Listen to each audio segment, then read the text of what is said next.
मान्यताओं से, परंपराओं से, आस्थाओं से चलता है, राष्ट्र नहीं चलता। जो लोग ये गलतफहमी में हैं कि राष्ट्र भी इसी से चलता है, वही गड़बड़ हो रही है। इस माँ को कोई तनख्वाह नहीं देता कि ये 5 वक्त खाना बनाती है, बच्चों को खिलाती है, इसकी तुम्हारी इतनी तनख्वाह है, ये बहन जो है ये झाड़ू लगाती है, तनख्वाह। ऐसा नहीं है। इसलिए देश प्रेम कोई चीज नहीं होती, नहीं करोगे तो नोटिस आ जाएगा।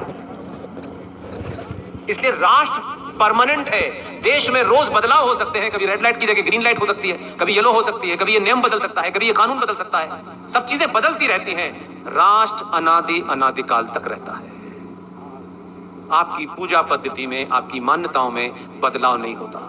जैसे मां नहीं बदली जा सकती, वैसे ही राष्ट्र के जितने भी अंग हैं वो नहीं बदले जा सकते।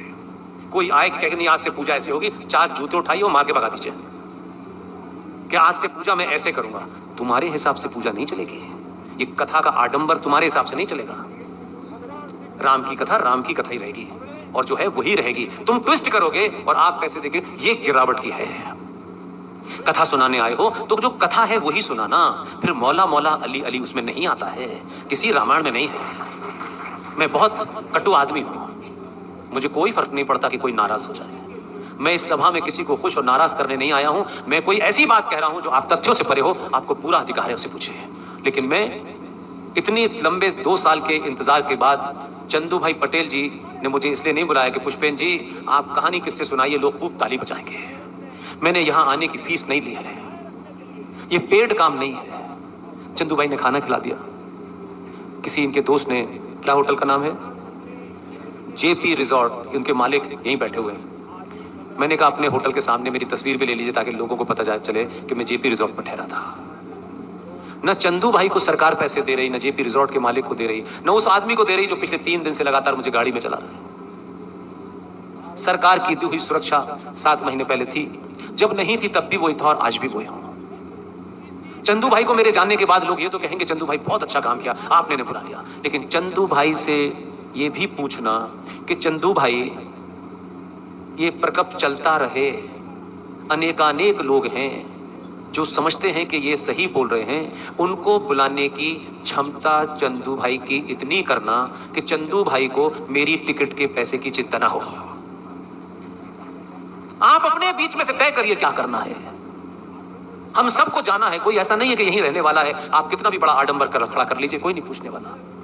आप अपने रहते रहते इस सनातन सभ्यता के बारे में क्या कर सकते हैं वो करिए। किसी को फ्री खाना खिलाना उसको फ्री की आदत डाल देती है। फिर आप नहीं देते तो जो भी देता है, आप मंदिर में उसे खाना खिलाया कि ये मंदिर में आया है, आपने खाना खिला दिया, और मंदिर वालों ने 4 दिन खाना नहीं दिया है, तो फिर वो चांद मियां की मजार पे सर मारेगा।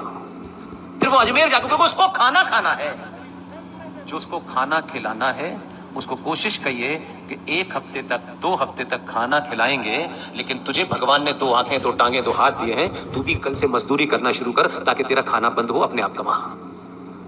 हमने एक बीमारों की फौज खड़ी कर ली है। इन्हें खाना भी चाहिए, बिजली भी फ्री चाहिए, सोना भी फ्री चाहिए, इन्हें कुछ पैसा भी चाहिए। वो समाज में जिनको खाना फ्री दे देते हैं आप, फिर वो खाना न अपना छीनता है न दूसरे का छीनता है।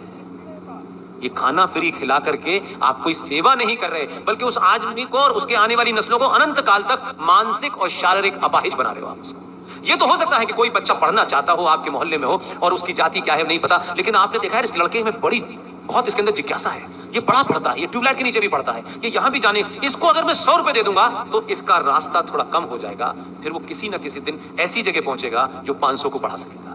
वहां तक तो है, लेकिन रोज किसी को खाना खिला दिया आपने पुण्य नहीं कमाया, आपके अंदर गिल्ट है, कुछ आपने बेईमानी की हुई है, आप उस गिल्ट को छुपाने के लिए खाना खिला रहे हो। इसलिए ये सुनने में अच्छा लगता है, सुनने से कुछ नहीं होता। जमीन पे क्या है, आप उसे वॉरियर बनाइए ना। वो अपने खाने के लिए लड़े, अपने कमाने के लिए लड़े, उसे तो आपने मानसिक अपाहिज बना दिया है। लाखों लोग मंदिरों के, उनको खाना तो खाने तो है, उनको जमीन पे सोने के कोई पैसे लगते हैं क्या? पानी फ्री में है, पी लो, खाना खा लिया, बस जीवन खत्म। आज यहाँ खाया, कल वहां खाया, वहां नहीं वहां खाया, किसी ने अजमेर में जाके खाया, किसी ने दरगाह में जाके खाया, कोई हजरत निजामुद्दीन पे पहुंच गया, वहां नहीं मिला तो यहाँ चला गया, गुरुद्वारे के बाहर पहुंच गया। कहीं ना कहीं खाने तो मिलना है। तुम्हारी जरूरत क्या है फिर इस धरती पे भाई? तुम खाना खाने के लिए जिंदा हो।